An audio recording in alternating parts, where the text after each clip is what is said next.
오늘 미래통합당 그간 굉장히 혼란을 겪고 있는 가운데 한 방향이 좀 설정이 된 것 같습니다. 원내대표가 정해졌지요.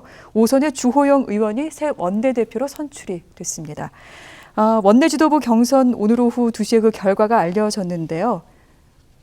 원래 주호영, 이종배 이 파트너 그리고 권영세, 조혜진 2파전으로 치러졌는데 21대 국회 당선인 84표 가운데 59표를 얻으며 주호영 5선 대구 수성갑 의원이 이제 당선이 됐습니다.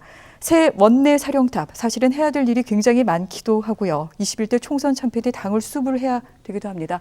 당내 최다선이기도 한데 5선의 주호영 의원이 원내대표를 맡게 된 이유, 이 부분 장 소장님이 좀 설명을 해주실까요? 결국엔 정치력과 무게감의 승리가 아니냐라는 생각이 들어요. 권영세, 조혜진 후보들 같은 경우에는 8년 동안 국회를 떠나 있었잖아요. 그러니까 과연 저 사람들이 거대 여당을 상대로 협상을 잘할 수 있을 것이냐, 그런 의구심이 당선인들에게 있었던 것 같아요.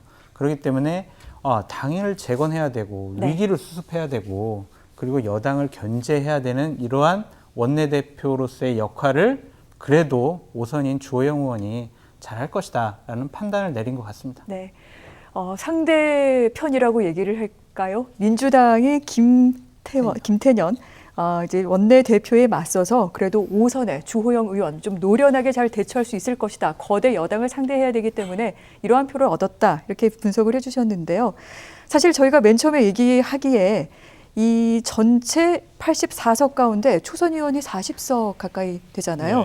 네. 이것에 표심의 향방이 달려 있을 것이다. 이렇게 얘기를 한 바 있습니다. 그렇다면 초선 의원들의 마음이 좀 움직인 걸까요?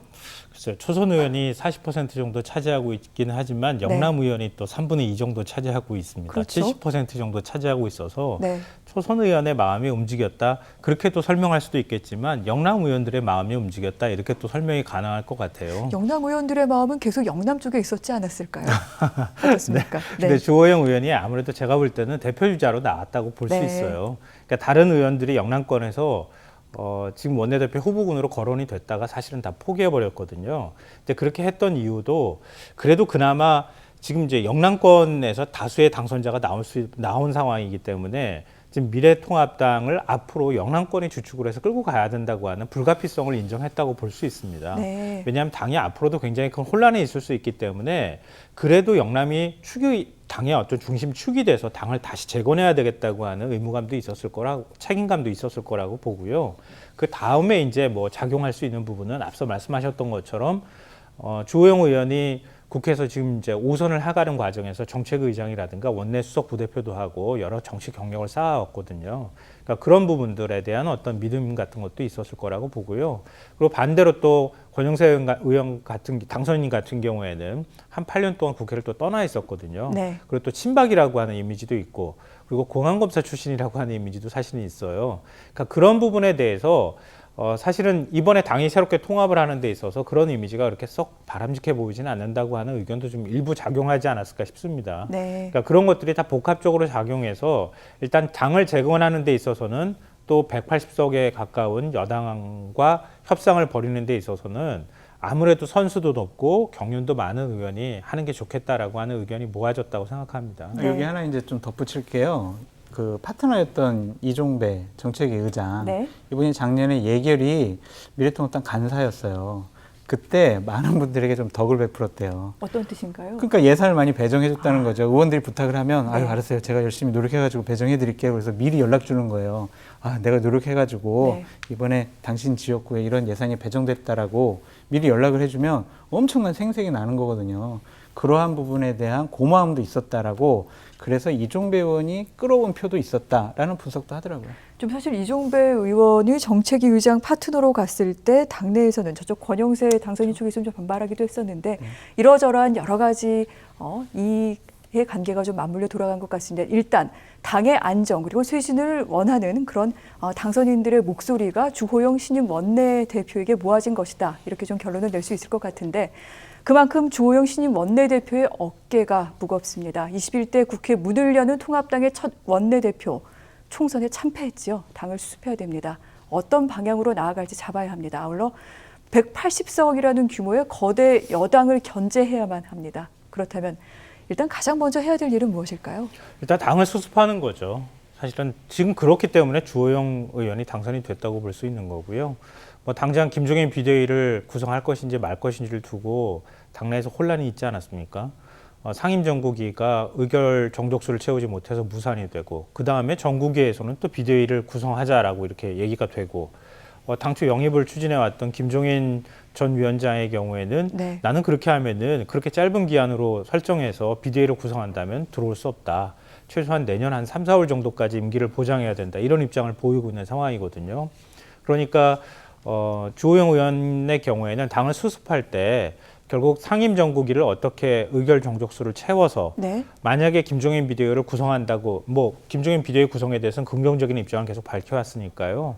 당을 수습하는 과정에서 김종인 비대위를 구성한다고 한다면 상임정국위에서 당헌 개정을 안을 발의를 해야 되거든요. 네. 이 상임정국위 정족수를 채워야 하잖아요. 이미 한번 무산이 됐기 때문에 상임정국위원들을 설득하는 게 일단 첫 번째 과제가 되지 않을까 싶습니다. 그 다음에 이제 김종인 비대위 구성 문제가 남아있을 거고요. 네. 그것도 김종인 전 위원장이 또 동의해 줄까도 사실은 모르는 상황이기도 합니다. 또 설득하는 작업이 필요할 거고요. 당 내 문제에 있어서는 이제 그렇다고 볼 수 있고요. 당 외부적인 국회 운영에 있어서는 21대 국회 원구성을 해야 되잖아요. 당장. 국회 부의장 목도 어떻게 할 것인가도 결정해야 되고요. 상임위 배정은 또 어떻게 할 건지, 상임위에는 또 어떤 의원들을 배치할 건지 이런 문제들이 다 남아있는 상황이거든요. 그런 문제들을 또 원활하게 풀어가야 될 그런 목도 남아있는 겁니다. 근데 바라건대 네. 당내를 수습하는 것도 굉장히 중요한 일이고 하지만 21대 국회 원구성하는 것 사실 20대 국회도 마찬가지였고 그 이전도 그랬지만 원구성하는데 한 달, 두 달씩 시간 보내거든요. 그렇게 하지 않았으면 좋겠고요. 네. 또 지금 상황이 코로나19 때문에 굉장히 급박하지 않습니까? 그런 면에 있어서 국민적인 기대감도 지금 정치권에 굉장히 많이 쏠려 있는 상황이니까 여당하고 지금 협상을 원만하게 잘 풀어가는 능력도 좀 필요하지 않을까 싶습니다. 네, 김성환 평론가의 바람까지 들어봤고요. 자, 이제 그렇다면은 이 통합당의 앞으로 일정 가운데 관심을 모으고 있는 부분 바로 김종인 비대위입니다. 소장님, 어떻게 될까요? 기본적으로 당원 당규를 개정을 해서 네. 비대위를 내년 3월까지 기간을 연장을 하면 김종인 비대위 체제가 출범을 하는 거고요. 그 당원 당규를 개정을 못해서 8월 30일 이전에 조기 전대를 한다고 그러면 네. 주호영 원내대표가 당대표 권한 대행이자 비대위원장을 견임을 하고 원내대표로서 전당대회까지 치룰 그럴 가능성이 높죠. 결국에는 주호영 원내대표가 네. 아까 우리 평론가님 말씀 잘 해주셨듯이 그 상임정국위원회를 열 수 있느냐 없느냐 그것이 첫 번째 관문이라고 생각이 듭니다. 관문인데 소장님께 궁금한 점은 과연 그 부분이 가능할까입니다. 조심스럽게 예측을 해보면요. 제 지금은 잘 안 맞아가지고 겁이 나는데 저는 설득을 해서 네. 김종인 체제로 갈 것 같아요. 그럼 네. 김종인 체제로 간다면 또 한 가지 궁금한 점이 남는 것이 김종인 위원장이 올 것인가? 오죠. 그러니까 기간만 네. 연장을 해주면 본인은 충분히 당원 당규에 비대위원장으로서의 권한은 충분히 보장돼 있어요. 그러니까 지금 김종인 위원장이 요구하는 것은 권한이 아니라 기간이에요. 기간만 한 1년 정도 보장을 해주면 네. 100% 올 거라고 생각이 듭니다. 그렇군요. 그렇게 된다면은 향후 통합당은 아무래도 주호영 원내대표와 김종인 비대위원장 이런 두 명의 이끄는 체제로 가게 될 그렇죠. 가능성이 높다라고 얘기는 드릴 수 있겠습니다만 앞으로 어떻게 진행되는지는 아마 1, 2주 안에 저희가 좀 그 청사진을 볼 수 있지 않을까 싶습니다. 틀리더라도 너무 꾸짖지 마세요. 책임지셔야죠. 근데 이 부분은 좀 고려해야 네. 될 거라고 생각하는데요. 네. 지금 심재철 권한대행이 사실 너무 서두르면서 일을 추진하는 바람에 일이 더 꼬여버렸거든요. 네. 그러니까 사실은 모양이 이상하게 돼버렸잖아요. 그러니까 상임정국위에서는 통과가 안 된 안건을 그 정국위에 들고 가가지고 정국위에서 또 승인을 받는 이런 이제 이상한 모양이 나왔거든요. 그러니까 신임 주호영 원내대표의 경우에는 당선인들의 의견을 일단 1차로 모아야 네. 할 것이고요. 그 다음에 당선인 외에 지금 원내에 있는 원내 지역위원장이라든가 이런 사람들의 의견을 하나로 모아가면서 그러면서 김종인 비대위를 만들어가는 과정을 밟아야 된다. 네. 그러니까 일단 전당대회는 조금 시기를 미루더라도 너무 급하게 앞서 질러가려고 하지 말고 차근차근 의견을 모아가면서 당을 수습하는 게 굉장히 중요하다고 생각합니다. 근데 지금 이미 뭐 김종인 비대위에 대해서 긍정적인 입장을 밝혔기 때문에 네. 당내 인사들은 반대하는 인사들도 김종인 비대위로 가려고 할 것이다라고 생각할 거란 말이에요. 그러니까 거기에 따르는 예고된 저항이 발생할 수 있다는 거죠. 네. 그러니까 가급적이면은 의견들을 하나로 모아가는 민주적 절차를 지켜야 할 필요가 있다고 생각합니다. 평론가님께도 그렇다면 공평하게 어떻게 될까요? 김종인 비대위요? 네. 그러니까 저는 김종인 비대위는 불가피한 상황이라고 봐요. 왜냐하면 일단 당내에서 차기 대권 주자를 해야 되는 상황이거든요. 왜냐하면 내년부터 당장 이 대선 국면으로 들어갑니다. 네. 내년 후반기부터는. 그러면 지금 남아있는 시간이 1년 정도밖에 없어요.